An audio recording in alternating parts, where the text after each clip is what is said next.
you for anybody who was joining us in for that video premiere. I thought I'd do a little bit of a live stream here afterwards, to celebrate our first video back.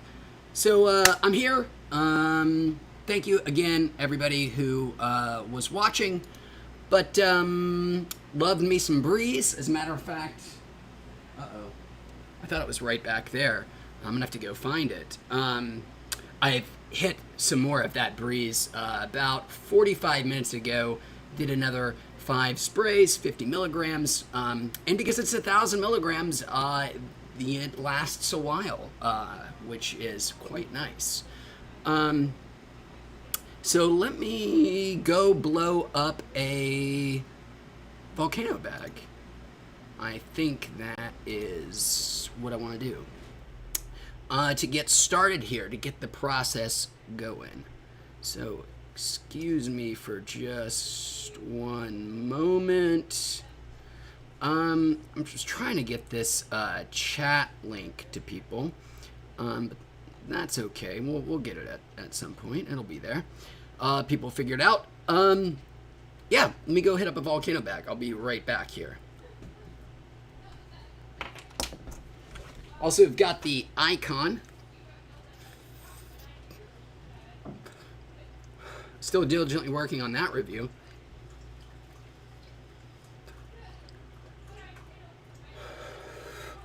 It's good.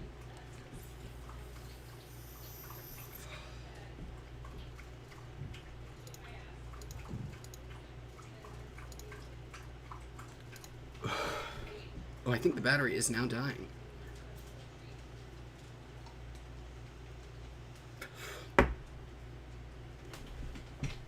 Oh, poo-poo. I let the volcano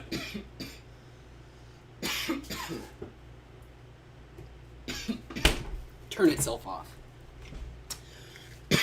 So we'll just have to sit here and entertain ourselves for just a moment while that warms back up. I guess I'm not 100% sure that I'm actually live. I assume that I am, but I don't know for sure.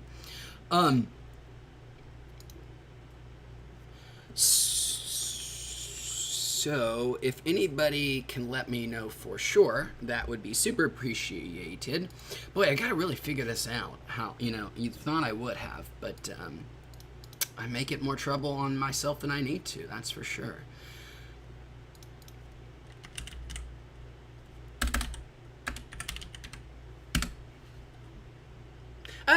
Thank you.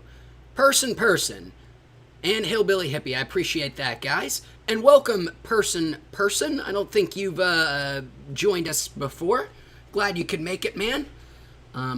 Hope you are enjoying some kind of weed product yourself. Maybe, hopefully, if you want to. If not, that's okay. 3HG Production, thank you as well. So where are we at on that volcano? 420 out of 425.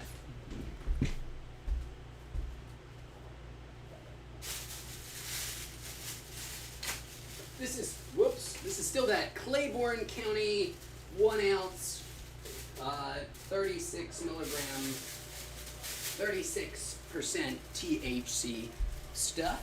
Oh, the Breeze spray. Here it is. Thank God. 5 sprays into the Breeze spray as well. We'll get a couple more of those going in no time flat. Axe says, smoking on a steezy right now. Very nice, Axe. And welcome, Axe. What kind of steezy are you doing, my friend?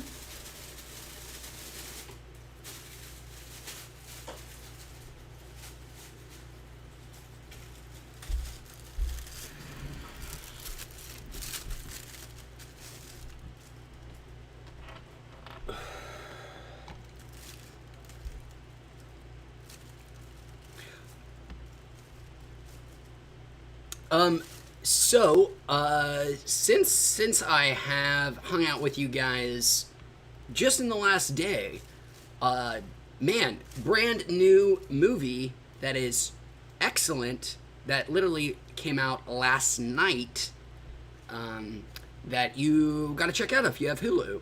It's called Palm Springs, starring good old Andy Samberg.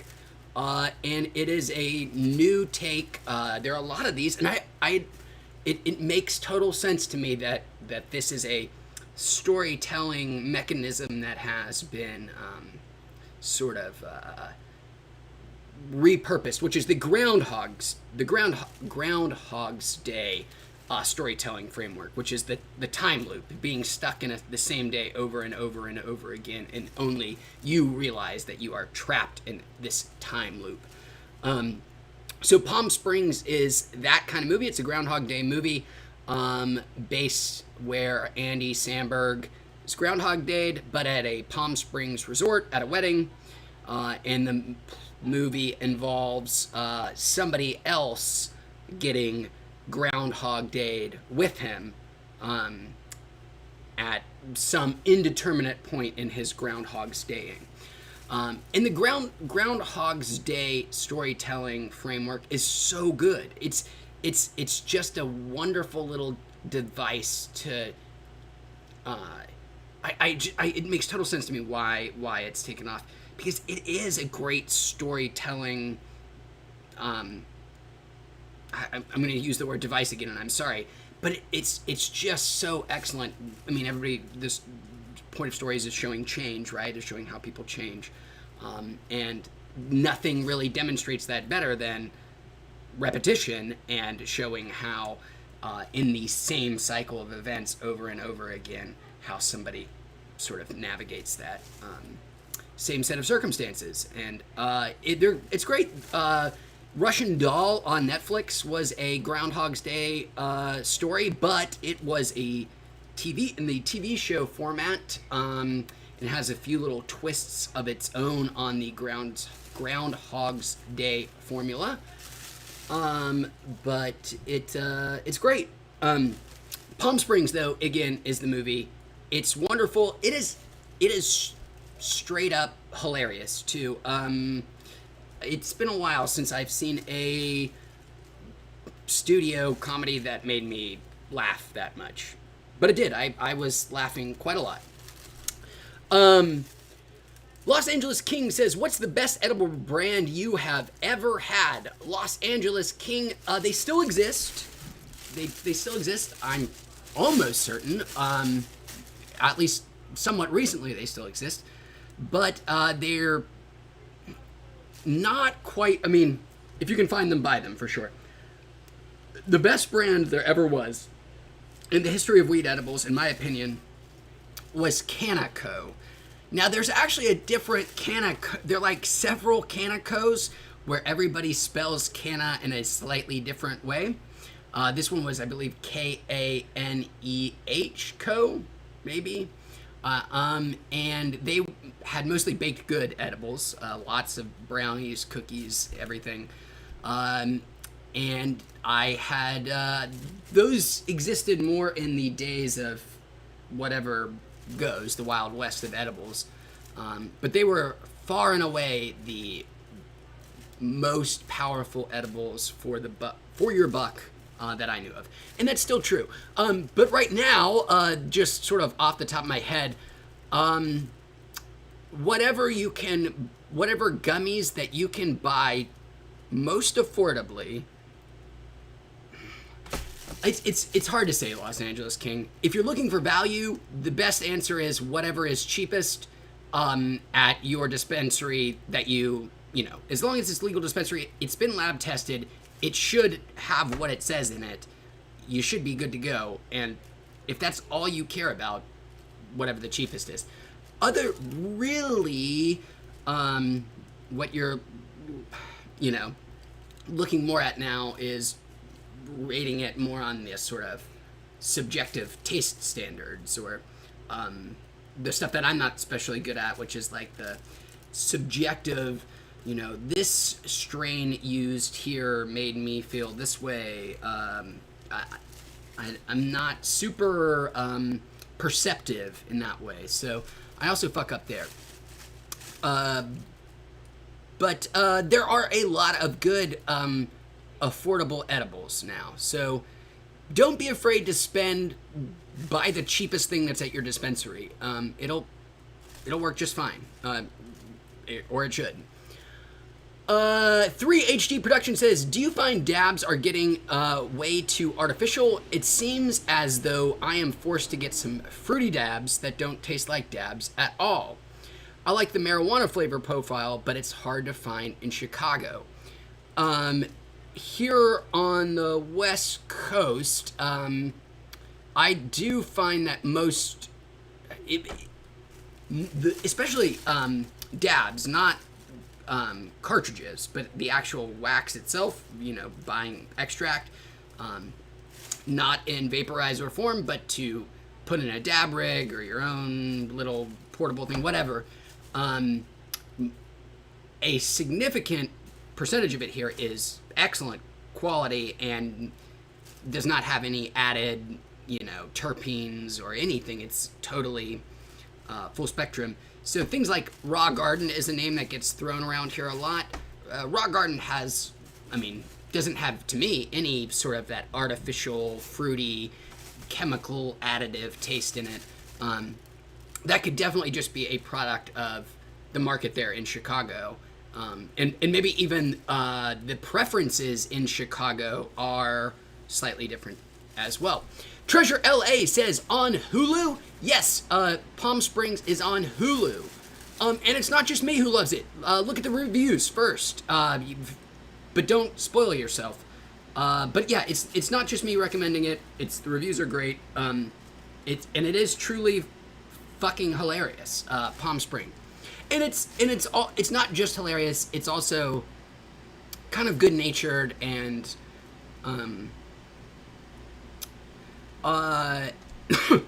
and veers away from misanthropy, even though it could clearly go that way. Hey, Mark! What's up, Mark? Glad to see you and Candy. How are things over there in the UK? You guys seem to be doing a little bit better than us. Well, you were doing a little bit better than us. Maybe now you are doing substantially better than us. Daryl says, have I tried Delta 8 distillate? I have not yet, Daryl, but I believe somebody else in yesterday's live stream asked me the same question. And now I am curious because I've had, generally, if I get a bunch of people asking me about something, we'll check it out. Not just because, of those suggestions, but it sort of indicates maybe that there is some kind of trend.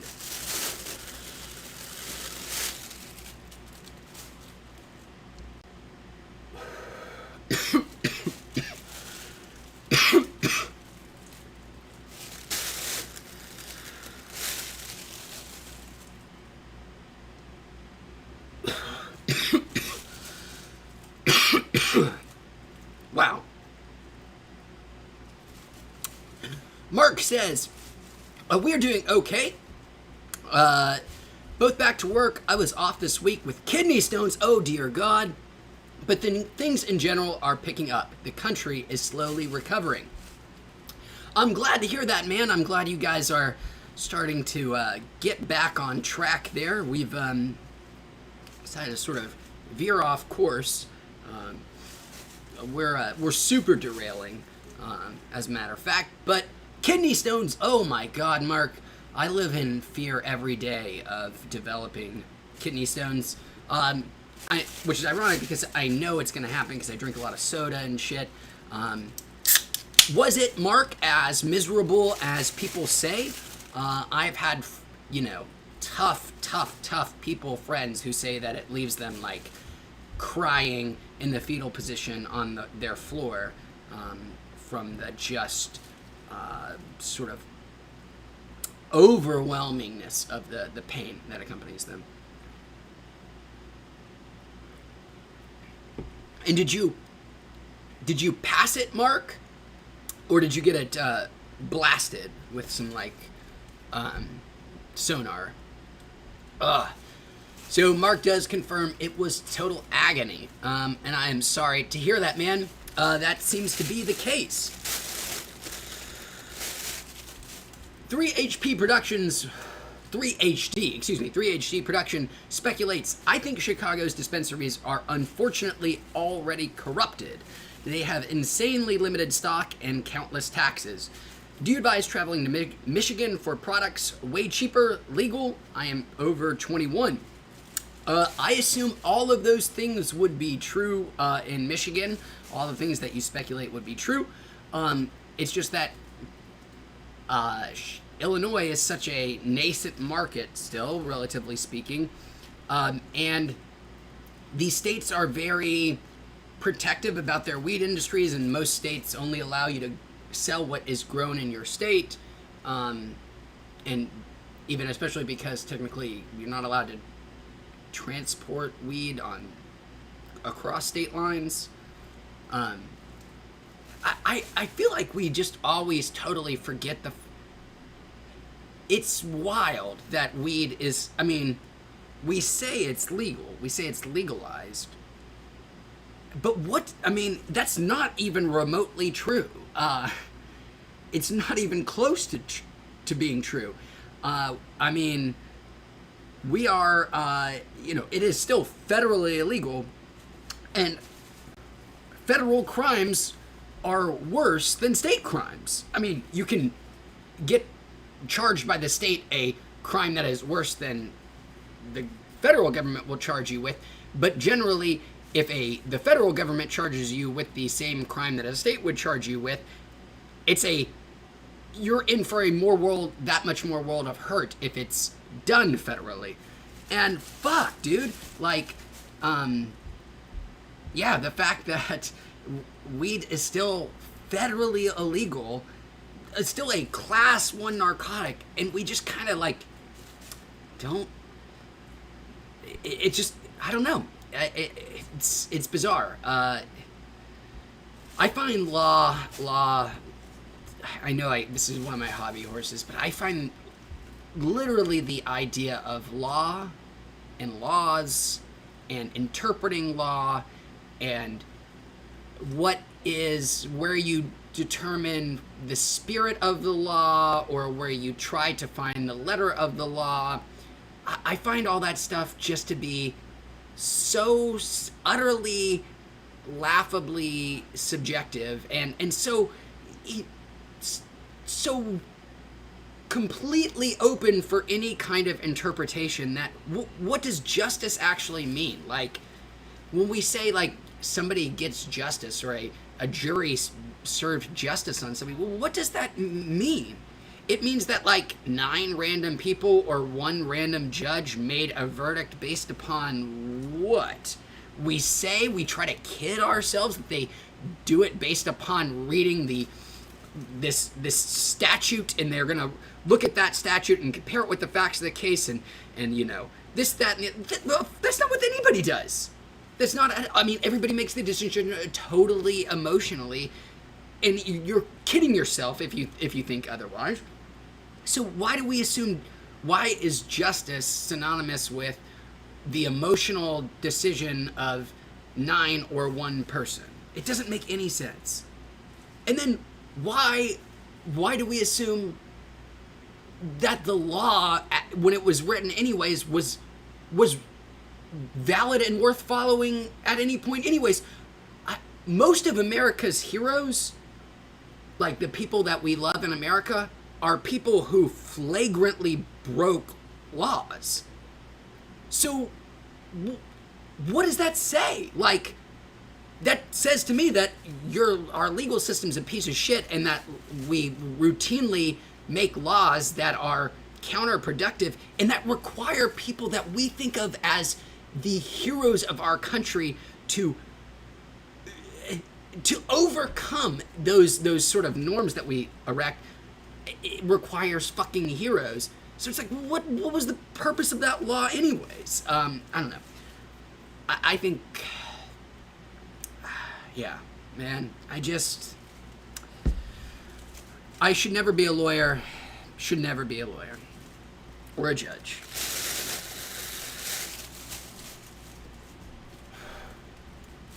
I think very badly of judges, and I think very, very poorly of judges in general. Anyway, sorry. I am Breeze, guys. Let me do a little bit more. Not that I need it.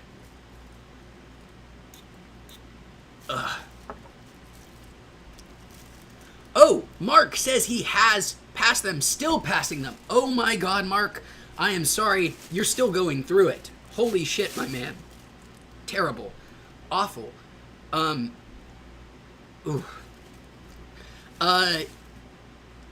Did you, Mark, was it, were you a tea drinker? I know tea is an especially strong, there's a very strong correlation between heavy tea drinkers, which I guess you being British, even more likely that you'd be a heavy tea drinker, although I think the tea being referred to here is usually cold tea, like iced tea, but I don't know. But there is a heavy, very strong correlation between drinking lots of tea and developing kidney stones. So I'm just curious if you yourself are a connoisseur of a cuppa.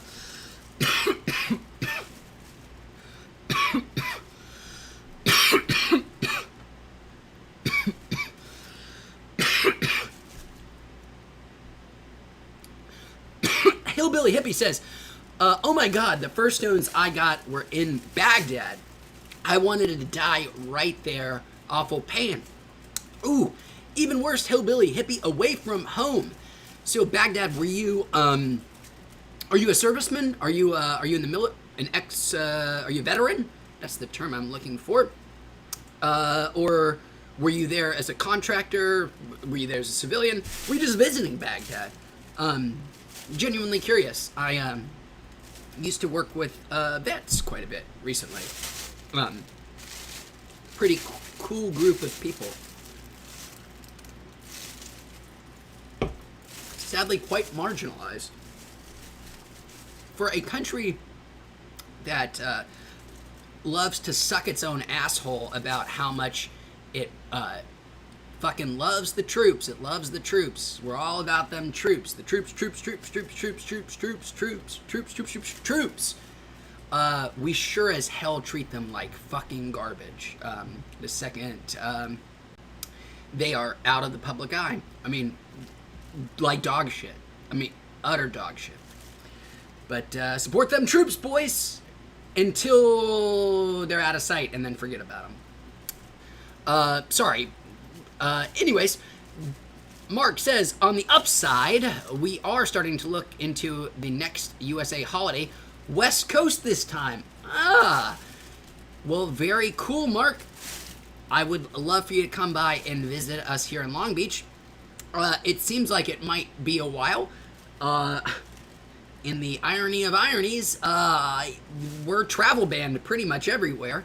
I guess you guys can come to us, but we can't visit you. Nor can we, in irony of ironies, we are now prevented from going to Mexico, even. It's weird. 3HD Production says, a lot of gray area. Thanks, man. Welcome. Mark is a coffee fan, hates the tea. Defying stereotype. Love it. Ed Avila says, hi. Hello, Ed. Thanks for joining us. Medical Cannabis says, hello from Scotland. No caffeine or sugar for me.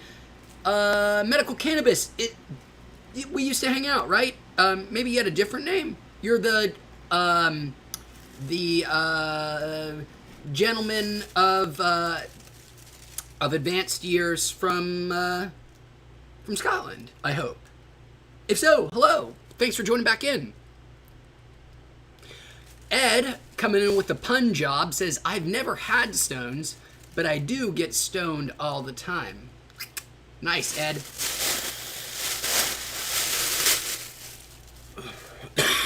Likewise.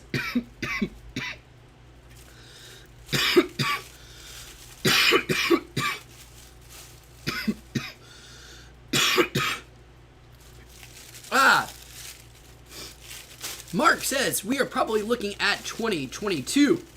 We will 100% come visit you as we will be visiting someone else who lives in Long Beach.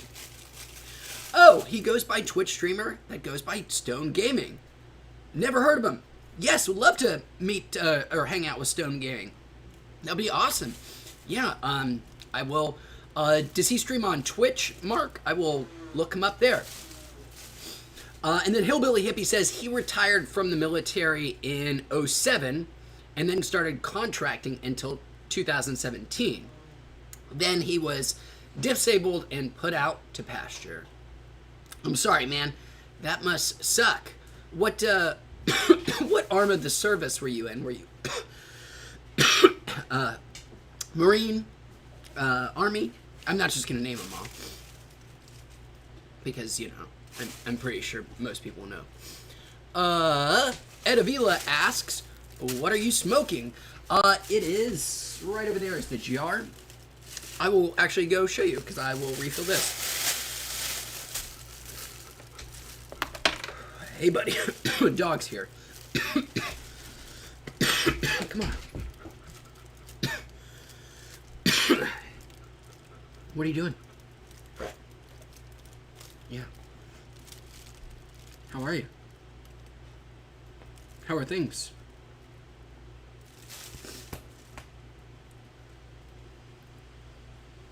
This dog's even getting old, man. Gray in the eyes. His name's Squid. He's 7? Almost 7, something like that. I don't know. He likes to play Frisbee. Now, if you'll excuse me. Ed, so this is the weed. Love showing this off. Claiborne County. Let's farm. And then that wonderful, fun 36.25% THC in there. Ooh la la. Love it.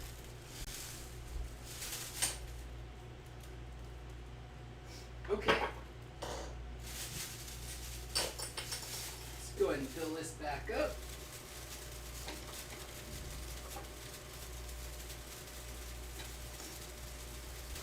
This is where we just sit here and nod our head as this fills up. It's kind of fun to watch, actually. The Volcano is such a wonderful, apt name for this device. The conical shape, the big plume of white smoke,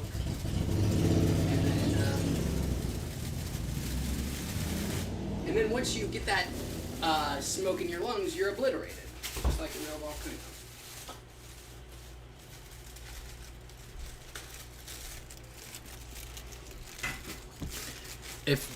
If that were a real volcano, this would be the pyroclastic cloud. It's a fun word. Thanks, Dante's Peak. That was in that era of weird doubling of movies. Dante's Peak, Volcano, Bug's Life, Ants, Armageddon, Deep Impact, so on, so forth. Dante's Peak was much better than Volcano. I didn't care for either Bug's Life or Ants. And Armageddon is, of course, better than Deep Impact. Deep Impact is totally forgotten, I think. It's maybe a good time to talk about Michael Bay. I can't think of a better time to talk about Michael Bay than this. So where we at? I'll get to Michael Bay in a moment. Medical says, hey, 58 isn't that old. Just my broken back that makes me feel 90. I am sorry, Medical Cannabis. I was really struggling to come up with a term that's like somebody who is older than me, but younger, like older than the average age of people that would normally be here, which is awesome, and I'm so glad that you're here. Thank you for joining us. But I just failed spectacularly at being coming up with a graceful phrase or turn of phrase. So I apologize. Shame on me. Ed says, Ed from San Diego, just down the south. And Hillbilly Hippie lets us know that he was an army man. Wait. Who did you? Oh. Hosted by Stone Gaming. Okay. So I didn't know that. Mark, are you a Mortal Kombat player? Like, are you competitive? Or do you play competitively? Mortal Kombat. What are we on? 11? Is it 11? Boy, what a franchise! What a crazy franchise. I don't need to go down that rabbit hole and the whole Ed Boon, Mortal Kombat, Mortal Mondays. Oh my God, Mortal Kombat. What a rich topic to choose from. But let's go back to Michael Bay for a moment. Michael Bay. I think Michael Bay is... I don't know. I think Michael Bay is misunderstood, maybe. Michael Bay has done one legitimately spectacular movie in his career. I mean, I will admit this is a little nostalgia tinged for sure, but I do genuinely believe that The Rock, the like Sean Connery, Nick Cage, 1993, I think, action movie about Alcatraz, was... I hope I don't have coronavirus. I've got sniffles now. Probably just from all that coughing. That movie is fucking incredible. The Rock, I think, is one of the greatest, like, traditional action adventure movies ever. It's so incredible. If you've never seen it, it's amazing.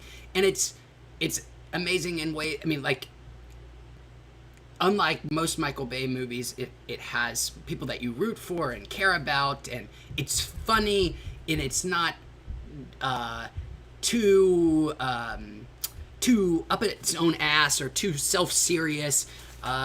It doesn't take itself, it kind of understands what it is. The Rock, it's amazing. But then he does do some shit. I mean, I think a lot of the Transformers movies are rightly determined as risible. And a lot of his, like, sort of late 90s shit, like Armageddon, is terrible too. It's really bad. I mean, it's just really bad. But then he does something... This is a movie that I find... I don't think I would say it's a movie that I like, but I do think it's a movie that is absolutely worth watching. I don't know if I would say it's good, but Pain and Gain, from Michael Bay, Pain and Gain, I don't know, like 2013, 2014, something. The movie starring The Rock and Mark Wahlberg, based on a true story about some stupid criminals who do some stupid criming, it's a fascinating movie. It's a fascinating movie, and it's like fun to watch in parts. It's funny, but it's also genuinely deplorable. Like, as an idea, what he's because Pain and Gain is a movie with a point. It's just that point is fucking awful. I can't believe he's trying to make it, but it's really worth watching. Pain and Gain. Michael Bay, weird guy. Michael Bay, if you've never seen Michael Bay do his, like, was it Samsung? Some studio or something, or tech company had him on at one of their press conferences to do a demonstration for something, and the teleprompter didn't work for his speech to read his, pre-written remarks. And Michael Bay just fucking walks off. He just gets so frustrated with the fact that his remarks aren't there. He's just like, fuck it, and just leaves in the middle of this giant press conference. You gotta admire him. But you don't. Because I've heard he's an asshole, too. Michael Bay. Okay, that was way too much time on Michael Bay, and I'm sorry. I'm really now fascinated in more in Mortal Kombat and Mark's story in Mortal Kombat.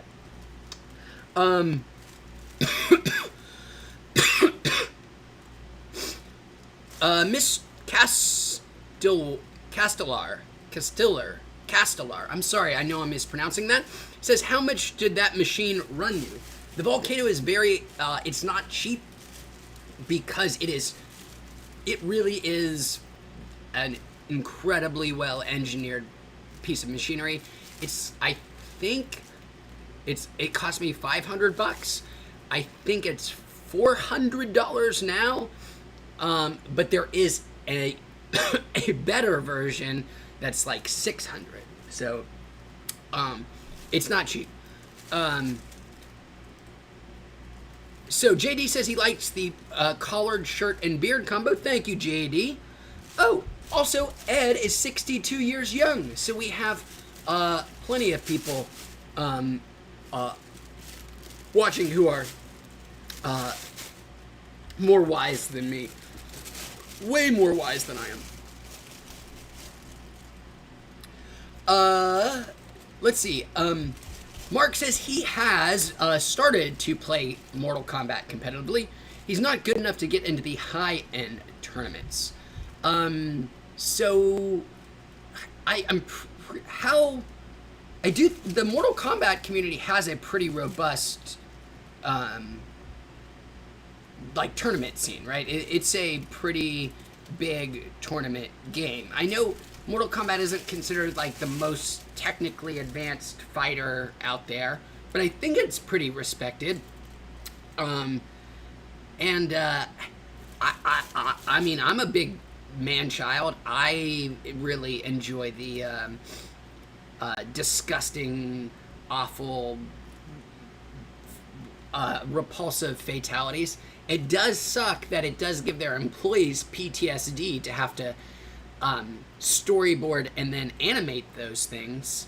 But you know, they're fun to watch the first 2 or 3 times until they become you know, a little repetitive. But boy, NetherRealms, man, they know how to make a single player fighting game unlike anybody else.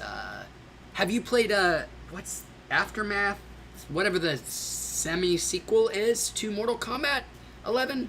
I haven't tried it yet. I will probably play it at some point when it's cheaper than it is. Because Mortal Kombat 11, what a goofy, fun game. Mark concurs that The Rock was brilliant, which is why we know that Mark is brilliant. He also did both Bad Boys movies, which were great. Bad Boys 1 and 2, yes. Although I do think Bad Boys for Life is fucking great. It's great. Martin Lawrence is so unbelievably funny in it. I mean, my opinion of Martin Lawrence as a comedian just skyrocketed. He had me in stitches at point. Will Smith, take him or leave him. But yes, I do like Bad Boys 1. Bad Boys 2 definitely has its moments, as Hot Fuzz points out. But it is also kind of the beginning of the, like, really wild Michael Bay. The Michael Bay that starts to get, you know, your Michael Bay that produces Benghazi, the movie.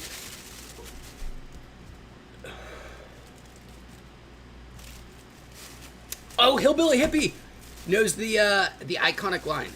Welcome to the Rock. Losers moan about trying. Winners go home and fuck the prom queen. Well, Carla was the prom queen. How badass of a line is that, delivered by Nick Cage? He really does. I mean, it's such a badass line that he ones up James Bond himself, Sean Connery.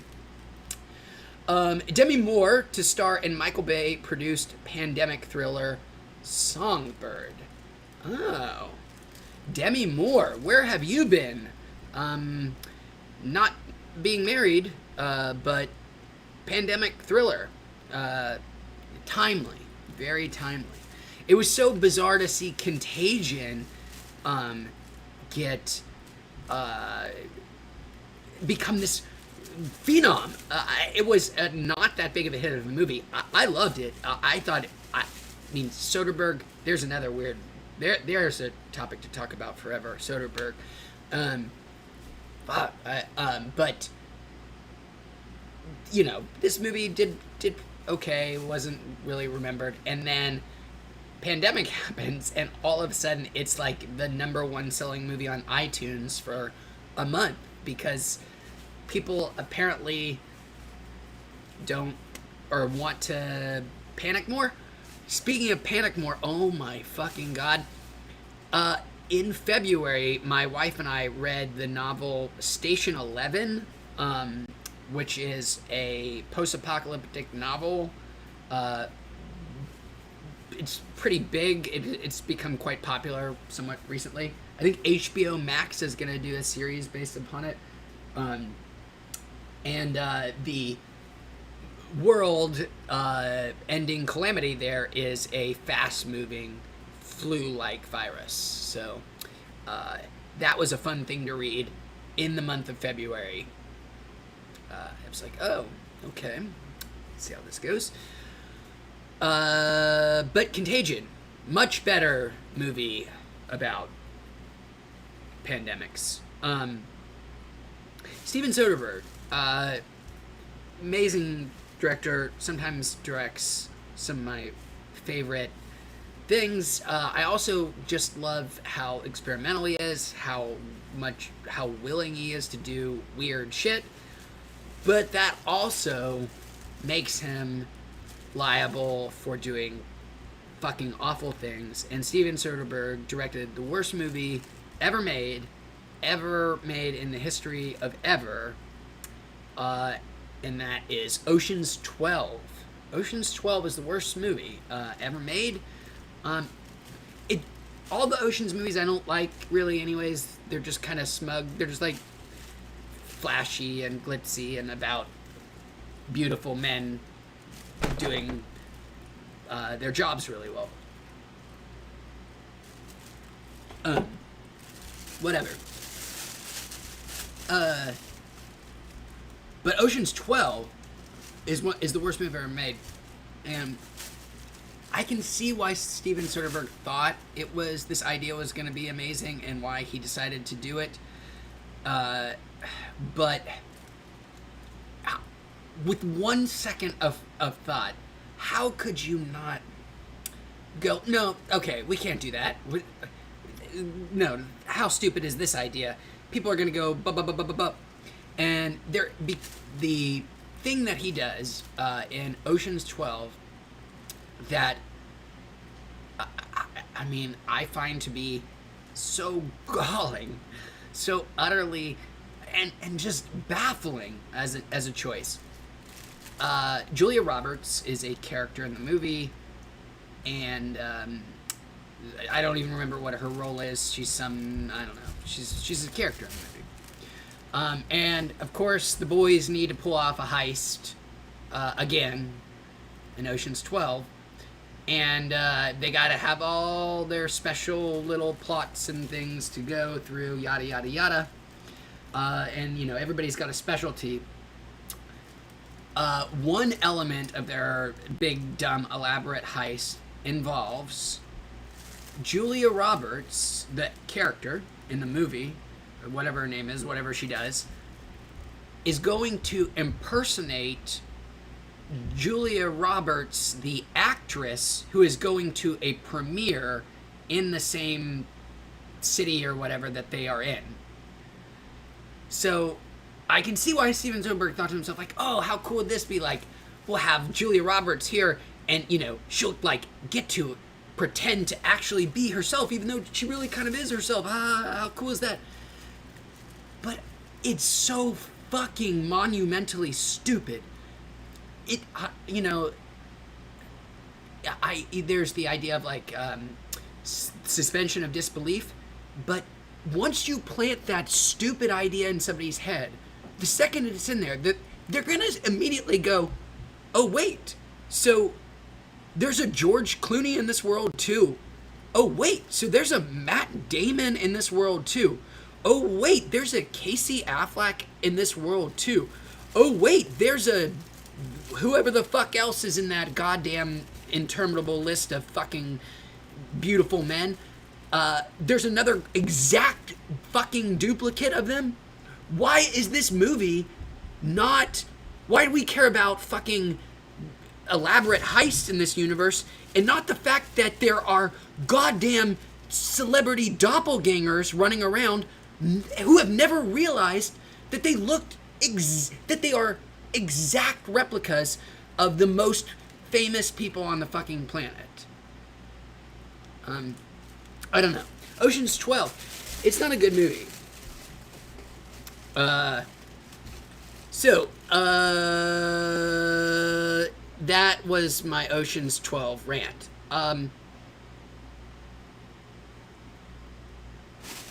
Was Mark saying we're talking about Ocean's 12? Maybe. Fun fact. His cousin, Susan Bay, was married to Star Trek actor Leonard Nimoy, R.I.P., pour one out, which led to his casting as voice actor for Sentinel Prime in Transformers Dark of the Moon. I didn't know that. That is a fun fact. And definitely pour one out for Mr. Spock. He may be Mr. Spock to you, and he may be Sentinel Prime to some, but to me, he will always be the narrator of Civilization 5. So, Medical Cannabis says, a time to watch a film. See you all. One Flew Over the Cuckoo's Nest. God bless all. Medical Cannabis, I gave my top 3 favorite films on Tuesday or Wednesday or something. My 4th favorite film is One Flew Over the Cuckoo's Nest. One flew east, one flew west, one flew over the cuckoo's nest. I had no idea it was the last line of a poem until I read the novel when I was like 20 or 21 or something. It had been one of my favorite movies already, and I decided to read the novel. And it is spectacular. Ken Kesey, man, what a fucking author. And the movie is it's incredible. It's timeless. Its message is timeless. It doesn't feel like a movie out of the 70s. It really does feel like it could be ripped from any moment. It's a perfect little. It's got everything everybody wants in a movie. It's got a villain to despise, a hero to root for, a tragedy that crystallizes the hero's journey. You know, all the great storytelling tropes. Man, great call, Medical Cannabis. Yes, One Flew Over the Cuckoo's Nest. Both the movie and the novel, incredible. The novel is very similar to the movie. The only difference, as far as I remember, is that the novel is actually told with the chief as the narrator. Like, the novel is narrated by the chief, and you actually, sometimes the chapters are begun with, like, the chief's sort of delusions, which are, he just imagines this constant machinery, like, running and operating underneath, and he sort of shares that in his narration at different times, and that's pretty much it. It's like the chief's narration and that framing, but otherwise pretty much the same, including the iconic ending. Sorry if anybody has had water fountain related accidents. Let's see. Oh, your reply was about Bad Boys. I'm sorry, Mark.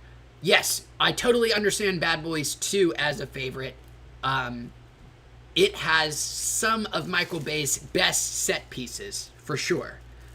As long as you're, you realize, like, Michael Bay gonna Michael Bay, and you can hang with it, some of those set pieces are absolutely outstanding in Bad Boys 2. That, like, Hummer driving through homes, deplorable as a thing to glorify, but exhilarating as a thing to be a spectator of.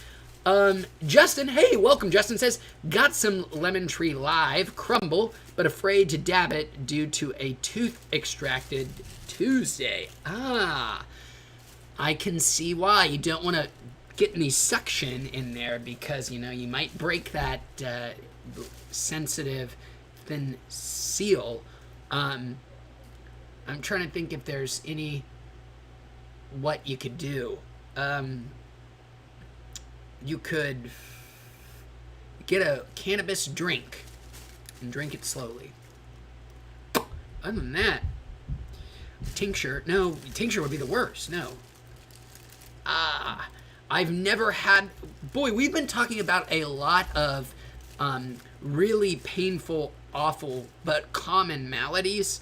Justin, earlier, Mark was filling us in on his misadventures with kidney stones, which, woof. I'm sorry to both of you. Not a fun way to spend your quarantine.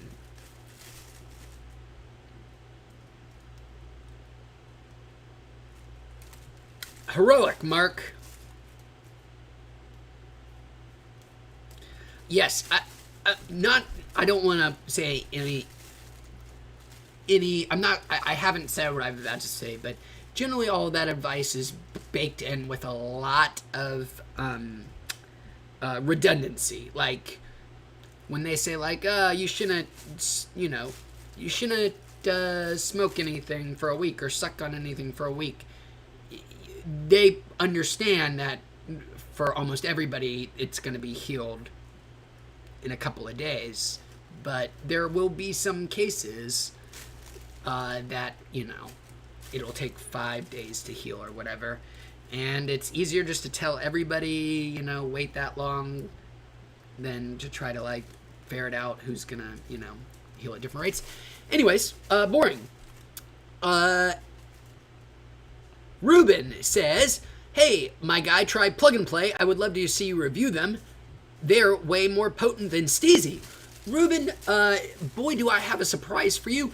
Not only have I reviewed Plug and Play, Ruben, I have also done a head-to-head Plug and Play versus Steezy, where, you know what?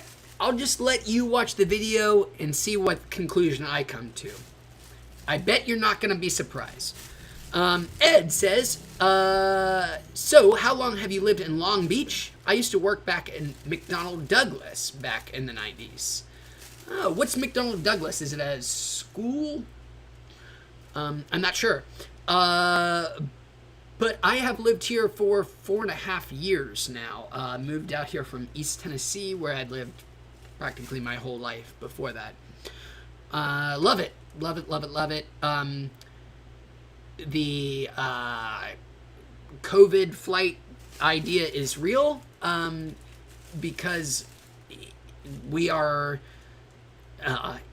what an amazing, weird, topsy-turvy world things are.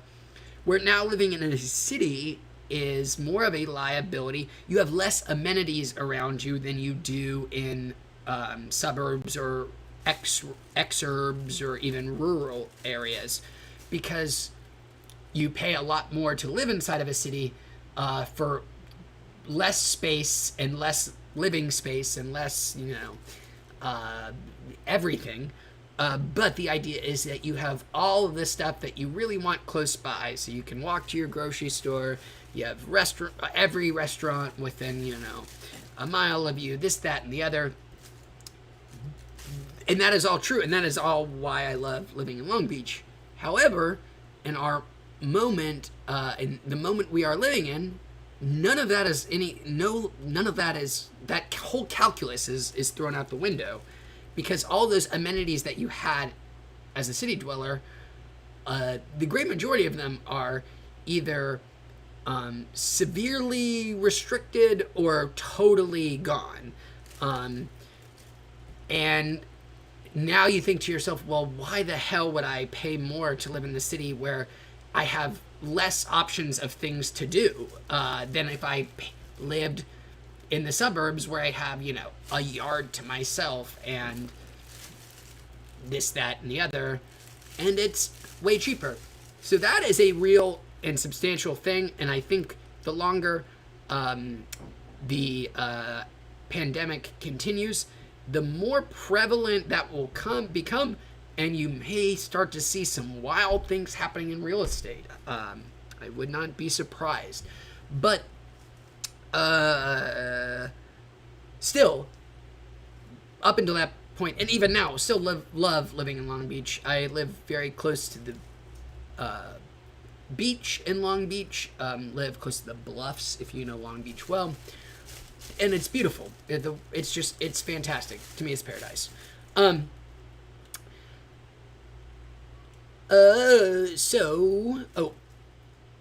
They mad jets. They made jets. Oh, I see. It's, gotcha. There's a lot of, aviation stuff out here, because I think, JPL used to be right around here, and other, sort of military, adjacent, scientific endeavors. So you would have a lot of aviation type things out here. So that makes sense. There'd be more companies. Okay. And with that, guys, I think I am going to go ahead and take off. It was always going to be a little bit of a shorter stream. I just wanted to say hi. Thank you, everyone, for watching the video earlier.